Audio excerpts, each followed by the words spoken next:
નમસ્કાર ખેડૂત મિત્રો, તમારું સ્વાગત છે અમારી આ બજાર ભાવની ચેનલમાં।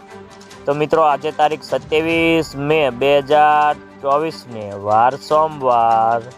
તો આજના વિડીયોની અંદર આપણે સફેદ તલ અને કાળા તલના ભાવ શું ચાલી રહ્યા છે અને હવે ભાવ સફેદ તલના વધશે કે ઘટશે, સાથે જ ગુજરાતના તમામ માર્કેટની અંદર સફેદ તલ અને કાળા તલના ભાવ કેવા ચાલી રહ્યા છે તેની સંપૂર્ણ અપડેટ મેળવીશું આજના વિડીયોની અંદર। તો વિડીયો પૂરો જોજો અને અમારી બજાર ભાવની ચેનલને સબસ્ક્રાઈબ કરી લેજો, એટલે કે તમને દરરોજે દરરોજ તમામ પાકના તાજા બજાર ભાવ મળતા રહે। તો મિત્રો, સફેદ તલની આવકો આજે વધીને 28,000થી 30,000 સુધી પહોંચી ગઈ હતી। આવકો વધવાની સામે બજારમાં લેવાલી મર્યાદિત હોવાથી ભાવમાં 20થી 30 રૂપિયાનો ઘટાડો થયો હતો।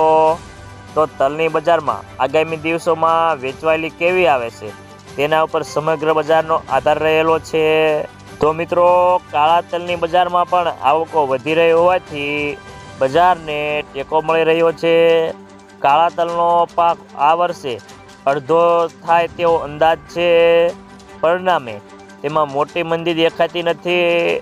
તો મિત્રો, ચાલો જાણી લે કે ગુજરાતના તમામ માર્કેટની અંદર સફેદ તલ અને કાળા તલના શું ભાવ ચાલી રહ્યા છે તે જે 20 કિલોગ્રામ દીઠ આપેલ છે। તો સૌપ્રથમ જાણીશું આપણે સફેદ તલના ભાવ। જામનગર 1500થી 2830 રૂપિયા, ભાવનગર 2465થી 3276 રૂપિયા, જામજોધપુર 2351થી 2701 રૂપિયો, કાલાવાડ 2550થી 2760 રૂપિયા, વાંકાનેર 2400થી 2622 રૂપિયા, રાજકોટ 2450થી 2700 રૂપિયા, ગોંડલ 2001થી 2821 રૂપિયા, અમરેલી 1700થી 2879 રૂપિયા, બોટાદ 2240થી 2815 રૂપિયા, સાવરકુંડલા 2551થી 3090 રૂપિયા। તો હવે જાણીશું આપણે કાળા તલના ભાવ।